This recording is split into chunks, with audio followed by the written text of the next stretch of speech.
Ce que Dieu a fait pour moi, personne ne le sait.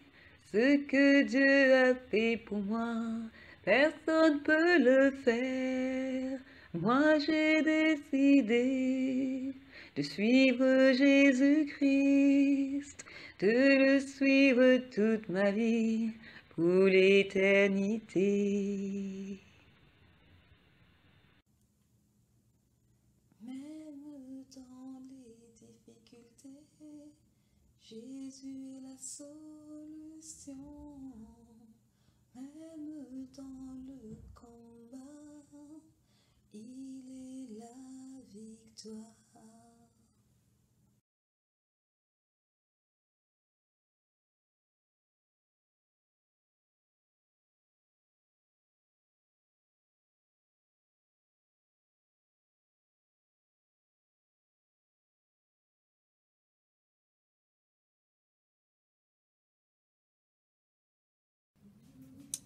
Et voilà le cadeau du Seigneur fait par Maman Claire. Je rends grâce à Dieu. Le Seigneur a pourvu, a pensé à moi par l'entremise de sa servante.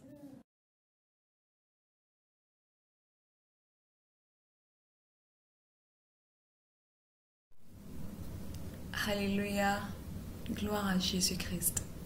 Merci Saint-Esprit de me conduire tout le long de ce témoignage. Je prie que ta grâce puisse agir dans la vie de toute personne que tu vas attirer, qui vont prendre le temps d'écouter ce témoignage.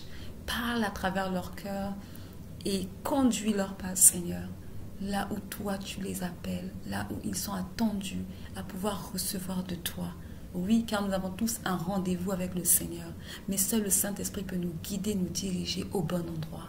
Alors je prie, Éternel, afin que tu diriges les personnes à l'endroit où ils sont attendus, l'endroit que toi tu as fixé pour eux. Et aujourd'hui, c'est le témoignage. Ce témoignage, Éternel Père, que je viens présenter au peuple de Dieu. Ce témoignage que je viens apporter afin que ton nom soit glorifié et afin que mes frères et sœurs dans la foi sachent que tu es un Dieu qui agit, que tu es un Dieu qui prend soin de tes enfants, que tu es un Dieu qui ne sommeille ni ne dort et que tu es toujours là, à l'écoute du moindre besoin et de la moindre préoccupation de tes enfants. Alléluia. Que ton Saint-Nom soit glorifié, Seigneur, dans le nom tout-puissant de Jésus-Christ. Peuple de Dieu, shalom à vous, shalom dans le précieux nom du Seigneur Jésus-Christ. Ici, c'est la sœur Galina. Donc, je viens partager avec vous un témoignage par la grâce de Dieu. Le témoignage date du mois de juin. Donc, ça s'est passé en 2021 exactement, le 11 juin 2021. Alors, qu'est-ce qui s'est passé? Je vais vous relater les faits.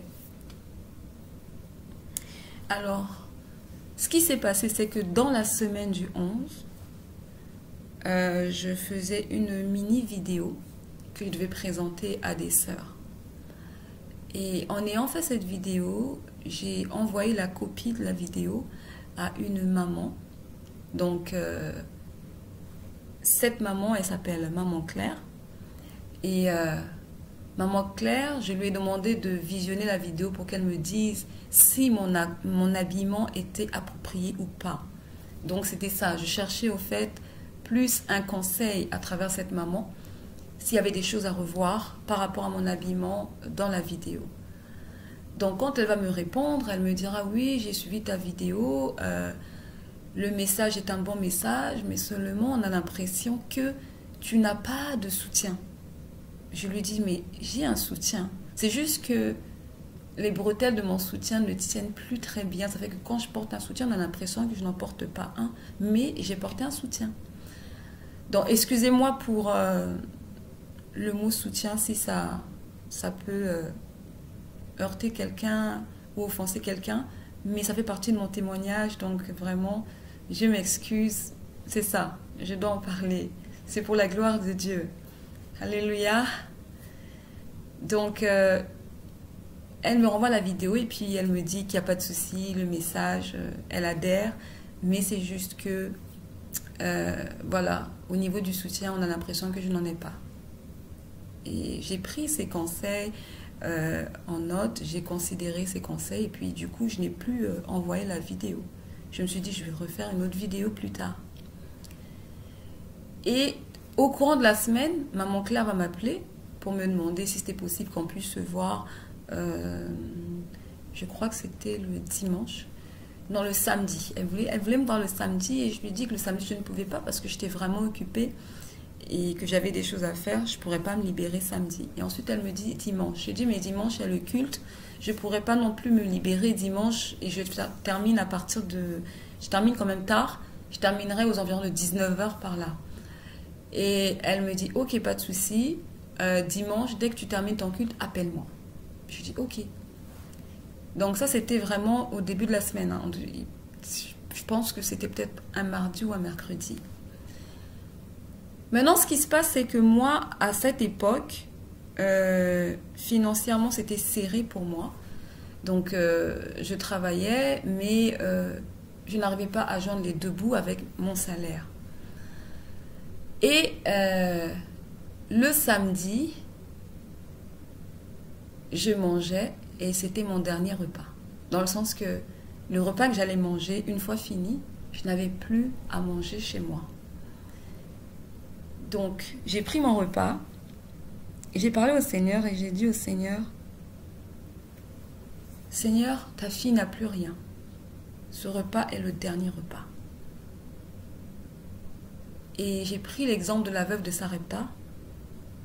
J'ai dit, Seigneur, dans la Bible, on nous parle de cette veuve qui avait dit au prophète qu'il lui restait juste un seul repas pour elle et son fils, qu'ils allaient le manger et ensuite ils allaient mourir, parce que c'était au temps de la famine. Mais Dieu, ayant un autre plan pour cette veuve, n'a pas permis qu'elle puisse mourir après ce repas, ou ni même continuer à demeurer sans nourriture. Donc le Seigneur avait envoyé le prophète Élie. Et le prophète Élie est venu vers cette femme et lui a dit, femme, donne-moi ton repas. Et elle lui dit, mais c'est mon dernier repas, je ne peux pas. Il insiste. Et quand elle lui donne son repas, c'est là que cette femme reçoit la grâce et la faveur de Dieu. Et que la Bible nous dit que tout le temps de la famine, cette femme ne manqua plus de rien, elle et son fils. Alléluia. Mais je vais quand même lire le passage avec vous parce que j'en parle. Donc, on va prendre la Bible afin que le nom du Seigneur Jésus-Christ soit glorifié. Amen. Alors, nous allons dans le livre de 1 Roi, c'est au chapitre 17, verset 8, à partir du verset 8, je crois. Si je ne me trompe pas.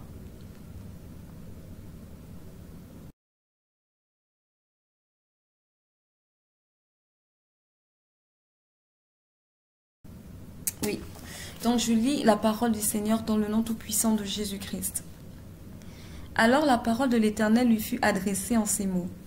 Lève-toi, va à Sarepta, qui appartient à Sidon, et demeure là. Voici, j'y ai ordonné, à une femme veuve de te nourrir. Il se leva et il alla à Sarepta. Comme il arrivait à l'entrée de la ville, voici, il y avait là une femme veuve qui ramassait du bois. Il l'appela et dit, « Va me chercher, je te prie, un peu d'eau dans un vase afin que je boive. » Et elle alla en chercher. Il l'appela de nouveau et dit, « Apporte-moi, je te prie, un morceau de pain dans la main. » Et elle répondit, « L'Éternel ton Dieu est vivant, je n'ai rien de cuit. Je n'ai qu'une poignée de farine dans un pot et un peu d'huile dans une cruche. Et voici, je ramasse 2 morceaux de bois. Puis je rentrerai et je préparerai cela pour moi et pour mon fils. Nous mangerons, après quoi nous mourrons. » Donc cette femme avait déjà scellé son destin. Elle s'est dit, c'est tout ce qui me reste dans la maison. Mais je vais quand même cuisiner mon dernier repas. Je vais le manger avec mon fils et après quoi nous mourrons. Alléluia. Et le prophète Élie lui dit, ne crains point, rentre, fais comme tu as dit. Seulement, prépare-moi d'abord avec cela un petit gâteau, et tu me l'apporteras. Tu en feras ensuite pour toi et pour ton fils. Car ainsi parle l'Éternel, le Dieu d'Israël. La famine qui est dans le pot ne manquera point de lui, ne manquera point, et l'huile qui est dans la cruche ne diminuera point, jusqu'au jour où l'Éternel fera tomber de la pluie sur la face du sol. Donc voici la parole de l'Éternel qui a été libérée pour cette veuve. Verset 15, elle alla et fit selon la parole d'Élie, et pendant longtemps, elle eut de quoi manger, elle et sa famille, aussi bien qu'Élie. La farine qui était dans le pot ne manqua point, et l'huile qui était dans la cruche ne diminua point, selon la parole que l'Éternel avait prononcée par Élie. Alléluia. Bien-aimés, vous voyez comment notre Dieu est merveilleux.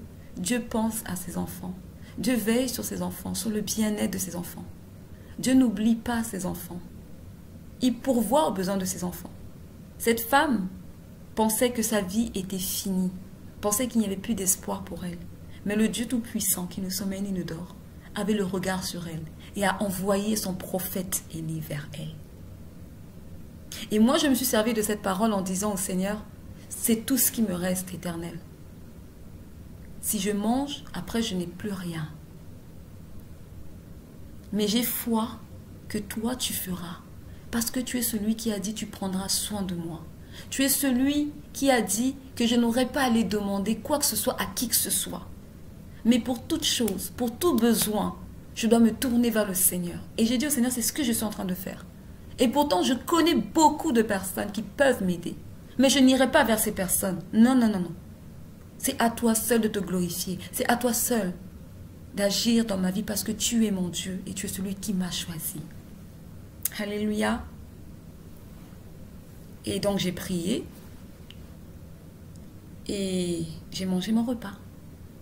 Et quand j'ai terminé de manger, j'ai ouvert mon frigo et j'ai commencé à parler. J'ai dit, Seigneur, tu sais que ta fille, quand elle mange, elle aime avoir ceci. Tu sais que ta fille, quand elle mange, elle aime avoir ceci. Et j'ai commencé à citer tout ce que je voulais voir dans mon frigo.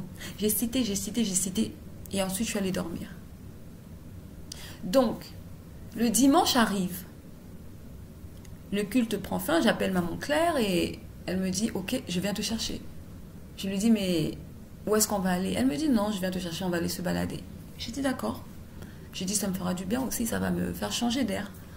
Donc, elle est venue avec sa fille. Elle est venue avec sa fille. Et donc, elle est venue me chercher en voiture et on est parti. Finalement, où est-ce qu'on va? Elle se dirige vers les grandes surfaces. L'hypermarché qui s'appelle Walmart. On arrive dans Walmart. Jusque-là, je ne comprenais pas. Hein. Je me suis dit, bon, certainement qu'elle a des courses à faire vu qu'elle est avec sa fille. Peut-être que sa fille a des achats à faire. C'est ce que je me disais au fait. On arrive dans Walmart et quand on arrive là, elle me dit, écoute, Galina, choisis tes soutiens. J'ai dit, quoi? Elle me dit, oui, va et achète des soutiens. J'ai dit, tu m'as emmené ici pour les soutiens? Ah. J'ai dit, bah, franchement, ça m'avait touchée parce que je ne pensais pas qu'après qu'elle ait vu ma vidéo, elle avait eu à cœur, en fait, de pouvoir m'acheter des soutiens. Donc, j'étais un peu gênée. Je me suis ruée vers les soutiens qui étaient soldés, qui étaient moins chers. Et elle me dira, mais pourquoi tu prends des soutiens moins chers et tout? Les soutiens, ils devaient coûter comme, je pense, 8 $ par là. Elle me dit, pourquoi tu prends des soutiens de 8 $? Viens prendre ceux de 23 $. J'ai dit, non, non, non, non. Ceux de 8 $, c'est aussi de la qualité. C'est juste qu'ils ont été soldés. Donc, moi, ça me va. Il n'y a pas de problème. Donc, en tout, j'en ai pris 3. Et quand je termine de prendre les soutiens, je me dis qu'on allait partir à la caisse pour payer. Et c'est là qu'elle me dira, ouvertement, elle me dit, au fait, Galina, moi, je suis en mission. J'ai dit, comment ça, tu es en mission? Elle me dit, le Seigneur m'a dit, va, prends ma fille et achète-lui tout ce dont elle a besoin pour sa cuisine. Alors là, j'étais étonnée. Bien aimée, j'étais étonnée parce que c'est la première fois que quelqu'un me prend et m'emmène dans un hypermarché et me dit, fais tes courses. C'est la première fois. Et en plus, il faut que je précise, maman Claire, c'est une maman que le Seigneur m'a donnée, une maman de l'église. C'est une maman que j'ai connue dans l'église. Nous n'avons pas la même nationalité. Pas du tout. Mais l'amour du Seigneur qui est en elle fait qu'elle m'a pris comme sa propre fille. C'est pourquoi le Seigneur dit que quand nous venons à Christ, il nous donne une nouvelle famille. Et la famille que Dieu te donne a pour but de prendre soin de toi, de veiller sur toi, de te faire du bien. Alléluia.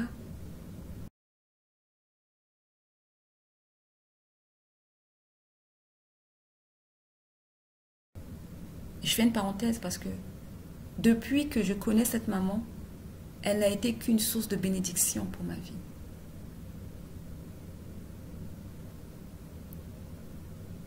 Je poursuis et si Dieu m'en donne l'occasion, je reviendrai pour témoigner également de beaucoup d'autres choses qu'elle a eu à faire pour moi. Donc finalement, quand elle m'a dit ça, j'ai voulu pleurer. J'ai voulu pleurer parce que je ne m'attendais pas à ça. Dieu m'a surprise. J'étais comme like speechless, comme on dit. Speechless, bouche bée. Et donc au début, je ne savais pas comment elle me dit prends, mais je me suis dit mais j'ai besoin de beaucoup de choses. Qu'est-ce que je vais prendre? Qu'est-ce que je ne vais pas prendre? Je réfléchissais. Et pendant que je réfléchissais, elle me dit ceci encore. Et surtout, ne prends pas des choses moins chères, mais prends ce que toi, tu as l'habitude d'acheter. Ah, j'ai dit bon, ok, c'est bon, j'ai compris. Donc, timidement, j'ai commencé à aller vers les rayons, prendre les choses petit à petit. J'étais vraiment timide et une pensée m'a saisie. Et la pensée me dit, tu as crié à Dieu, tu as parlé à ton Dieu. Et Dieu t'a envoyé une personne, pas n'importe qui, c'est ta maman dans la foi. Et tu es en train de jouer les timides. Tu es en train de faire les filles, je suis gênée. Non, non, non. Serre-toi. C'est Dieu. Elle est en mission. Amen. Comprenez une chose, mes bien-aimés. Quand une personne fait quelque chose de la part de Dieu, c'est Dieu qui est au contrôle. Ce n'est plus la personne, mais c'est Dieu lui-même qui est en train d'agir. Je vais poursuivre le témoignage, vous verrez à la fin. Finalement, j'ai commencé à prendre les articles, mettre dans le chariot. Arrivé au niveau de la farine, parce qu'elle sait que moi, je fais beaucoup de gâteaux. Vraiment, je fais beaucoup de pâtisseries, du pain, des beignets et tout ça. Je prenais de la farine de 1 kg. Elle me dira, mais pourquoi tu prends 1 kg? Non, je crois que c'était 2 kg. Voilà. Je prenais le paquet de farine de 2 kg. Elle me dit, mais pourquoi tu prends 2 kg? Parce que 2 kg, c'est ce que j'ai toujours l'habitude de prendre. Elle me dit, 2 kg là, ça va finir. Et après, tu vas faire comment? Elle me dit, prends le paquet de 10 kg. J'ai dit, hein, 10 kg? Mais j'ai jamais acheté 10 kg de farine de ma vie, moi. Elle me dit, prends, tu vas économiser et tu pourras conserver longuement. J'ai dit, oui, c'est vrai. Ce qu'elle dit, c'est vrai, ce sera plus économique aussi. Du coup, j'ai pris le paquet de 10 kg de farine. Et là, du coup, je n'étais plus gênée, je n'étais plus figée. J'ai commencé à faire mes courses, à prendre ce que je voulais. Et elle participait. Hein. Elle me dit, mais t'as pas besoin de ci, t'as pas besoin de ci. Est-ce que tu as ça chez toi? Est-ce que... Oh, on a fait les courses, bien-aimés. On a fait les courses, mes sœurs. Et quand on termine de faire les courses, on arrive à la caisse. La facture, c'était 349 $. Alors, quel que soit le pays où vous vous trouvez, vous essayez de convertir là, 340 $ canadiens. Et vous mettez votre devise. Et vous trouverez le prix que ça a coûté. Et donc ensuite, on est revenu. Elle m'a ramené à la maison avec sa fille. On a prié ensemble. On a béni le nom du Seigneur. On a présenté tous les articles à Dieu. On a prié sur ces articles. On a demandé au Seigneur de bénir ces articles. Donc voilà. Et c'était ça la mission de Maman Claire pour sa fille bien-aimée. Elle a terminé sa mission. Elle est rentrée chez elle. Et maintenant, voici ce qui va se passer 3 jours plus tard. 3 jours plus tard, Maman Claire m'appelle au téléphone et elle me dira, ma fille, voici ce qu'on m'a fait au travail. J'ai dit, qu'est-ce qui se passe? Raconte-moi. Parce que Maman Claire et moi, on partage beaucoup la parole du Seigneur ensemble au téléphone, on échange beaucoup et on témoigne beaucoup de ce que Dieu fait dans nos vies, au fait. Donc c'est vraiment une maman dans la foi. Donc elle me raconte, elle m'explique que à son travail, on lui a augmenté le nombre d'heures qu'elle avait. Et elle me disait qu'elle disait à sa fille, tu vois ma fille, quand je te dis, il faut faire le bien autour de toi. Il ne faut pas hésiter à aider les gens. Parce que quand tu le fais, Dieu se souviendra de toi.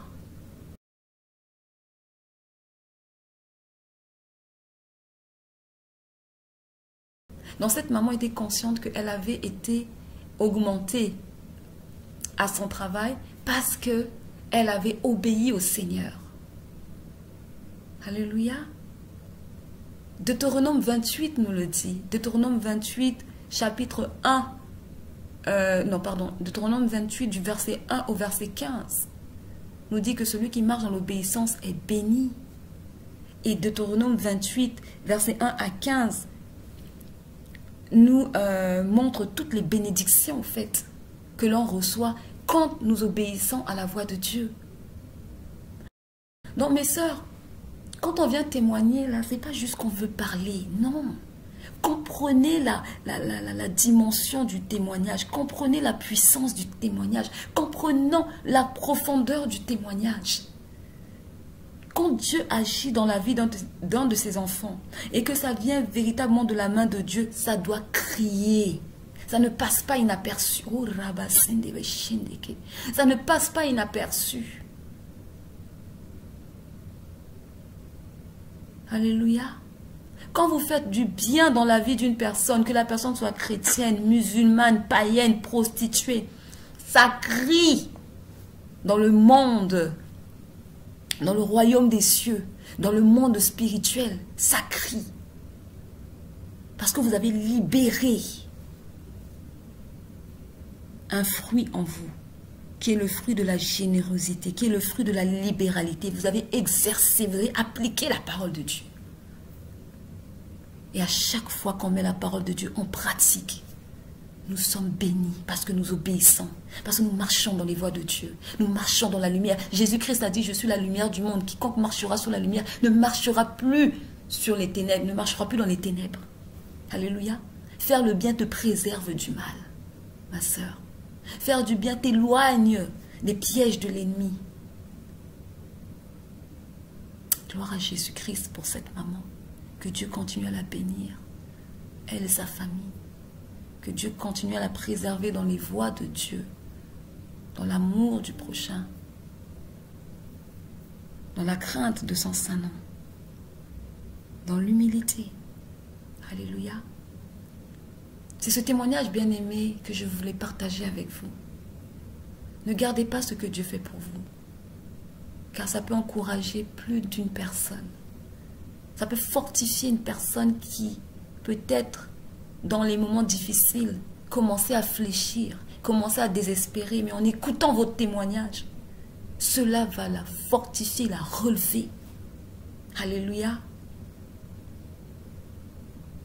N'ayez pas honte de témoigner. Moi, je dis, franchement, l'évangile, vivre l'évangile, c'est être nu devant les gens. Être nu, ça veut dire quoi? On vient devant les gens, on ne cache rien. Ma situation, je ne vous la cache pas, je vous ai dit.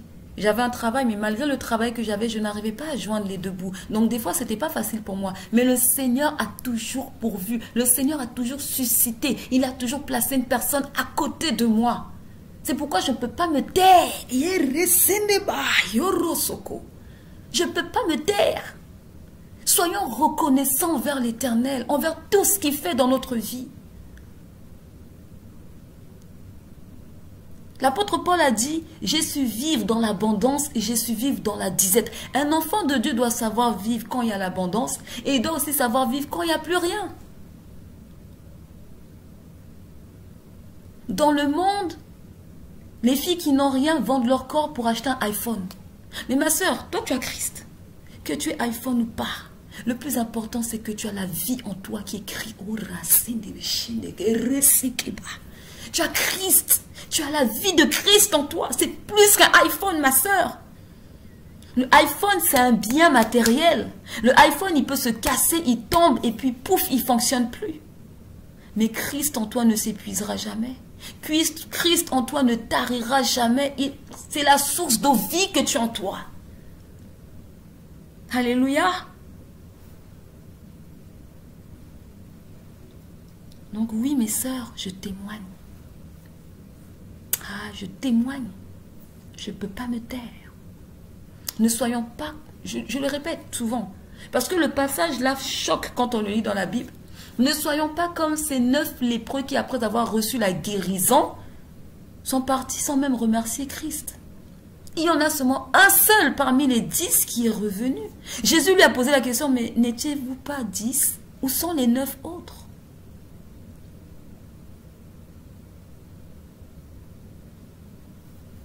Alléluia. Jésus est amour. Jésus est merveilleux. David a dit, je n'ai jamais vu le juste être abandonné, ni sa postérité mendier son pain. Un enfant de Dieu ne mendie pas. L'enfant de Dieu ne mendie pas. Je vous le dis. Pas parce que j'ai envie de vous le dire, mais c'est par expérience. À chaque fois que j'ai manqué, Dieu a pourvu. Même là où je ne m'y attendais pas, Dieu a pourvu. Ça me revient même à l'esprit. Un jour, comme ça, je me suis levée le matin, je ne sais pas, et j'ai eu à cœur d'envoyer à plusieurs membres de ma famille avec des émoticônes de... Ben, c'était à l'époque quand j'utilisais les émoticônes de WhatsApp. Je t'aime, je t'aime, je t'aime.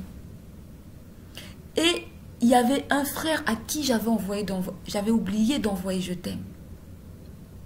Et c'était toujours dans cette même période. Je ne sais pas si c'était 2021, je crois, oui, 2021. Et j'étais à la cuisine, je cuisinais. Et l'esprit me dit, mais il y a quelqu'un que tu as oublié dans ta liste. Tu ne lui as pas envoyé je t'aime. J'ai dit, c'est vrai, je ne lui ai pas envoyé je t'aime. Donc je prends mon portable, j'envoie le texto je t'aime. Frères et sœurs, honestly, à peine j'ai envoyé je t'aime. La personne m'a rappelé. La personne me dit, mais comment tu vas? Et ton travail? Est-ce que ça va? Avec ta paye? Est-ce que la personne, parce que la personne se soucie de moi, c'est un membre de ma famille. Je lui dis, bon, tu sais, hein, c'est pas toujours facile, mais je rends grâce à Dieu déjà pour le travail que j'ai, quoi.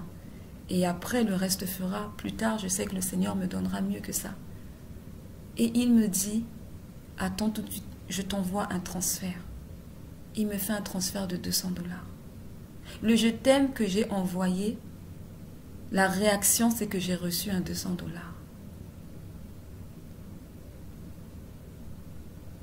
C'est des témoignages comme ça. J'en parle. Le Seigneur me permet aujourd'hui d'en parler. Parce que Dieu me fait comprendre que ça peut peut-être paraître banal pour certaines personnes, mais ça tombera dans l'oreille d'une personne qui a besoin d'écouter. Et cette personne, en écoutant le témoignage, Dieu agira. Alléluia. Donc, c'est ça. Ce que je peux encore ajouter, c'est que Maman Claire, c'est vraiment... c'est une maman, si je dois parler de cette maman, je dois la décrire. C'est une maman qui est pieuse. C'est une maman qui craint Dieu. C'est une maman hospitalière. Elle a eu à m'héberger dans sa maison pendant 2 mois sans jamais me demander de l'aider à payer le loyer. Sans jamais me demander d'acheter quoi que ce soit à manger. Elle m'avait hébergée pendant 2 mois. C'était à l'époque où j'avais terminé mes études, c'est-à-dire je devais sortir du campus étudiant, mais je ne savais pas encore où aller. Je n'avais pas pris le temps en fait de chercher un appartement. Et au campus étudiant, quand la date arrive à terme, il faut sortir, il faut libérer. Donc, je libérais sans savoir où aller. Donc, au début, j'ai libéré mon appartement au campus. J'ai été hébergée par une sœur en Christ chez elle pendant 1 semaine.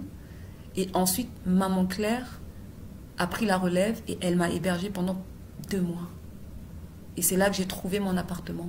Et quand je voulais partir pour finalement m'installer dans mon appartement, elle ne voulait pas que je quitte sa maison. Parce que pour elle, c'est... Eh ben, elle avait une fille en plus, quoi. Une fille avec qui elle pouvait partager la parole, avec qui on pouvait prier ensemble. Elle avait une grande fille dans sa maison. Parce qu'en fait, elle a des enfants, si vous voulez. Elle a 3 enfants. Mais j'étais la plus âgée. Donc, ils me prenaient tous comme leur grande sœur, en fait. Mais après, mes parents m'ont dit, non, non, non, il faut que tu partes. Elle a déjà fait assez pour toi. Elle t'a aidé. Il faut que tu ailles dans ton appartement. Donc, et puis, c'était aussi à cette époque où le Seigneur voulait que je puisse vivre seule pour pouvoir grandir avec lui. Donc, voilà, c'était aussi une autre période de ma vie.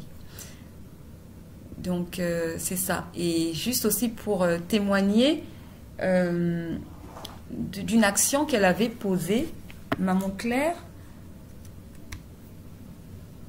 Alors, à l'époque où j'allais encore à l'église, parce qu'on fréquentait la même église, hein, j'ai fréquenté cette assemblée, c'était je crois, en 2013. On fréquentait la même assemblée. Et dans cette assemblée, à un moment donné, les jeunes de l'église ont commencé à vendre des canettes de jus à la fin du culte et faire des barbecues, vendre des brochettes. Et c'était des choses que nous, on n'adhérait pas du tout. On est allé voir le pasteur pour lui dire que c'est pas biblique. Le Seigneur ne nous demande pas, mais vraiment pas de vendre dans la maison de Dieu. Au contraire, nous sommes frères et sœurs.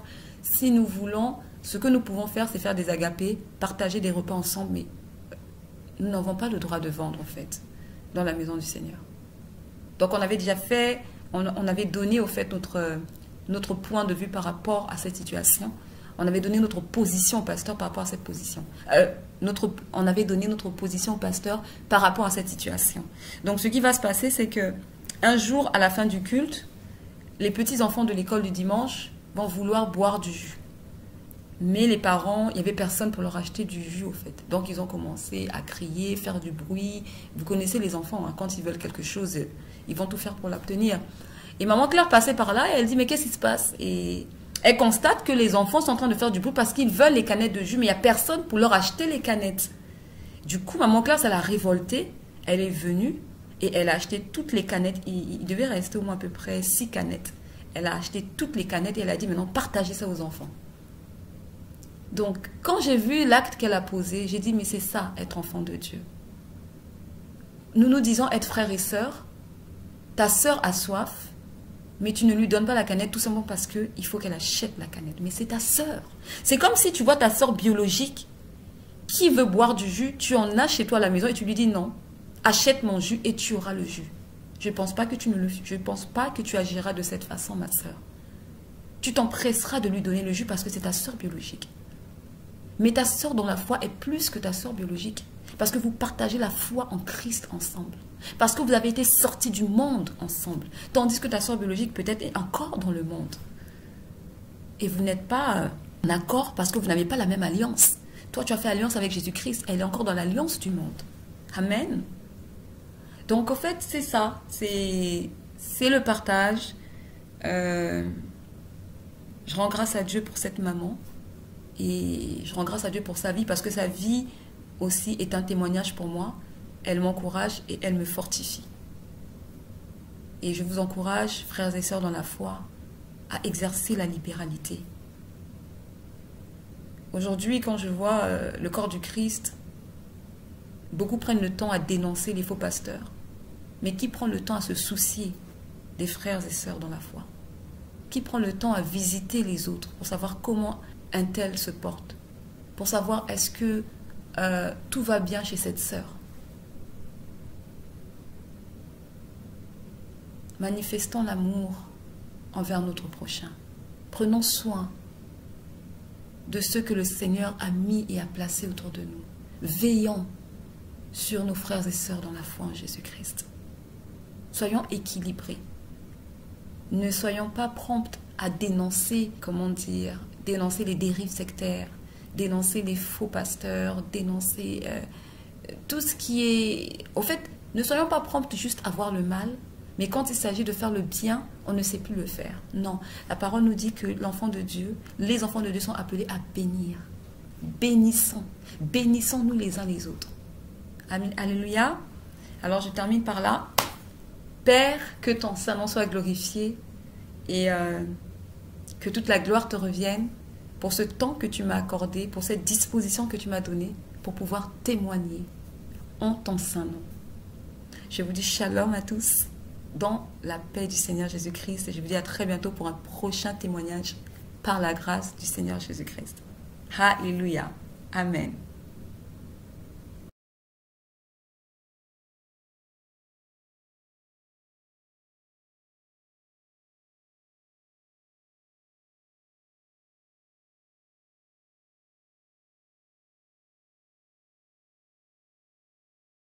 Moi j'ai décidé de suivre Jésus-Christ, de le suivre toute ma vie pour l'éternité.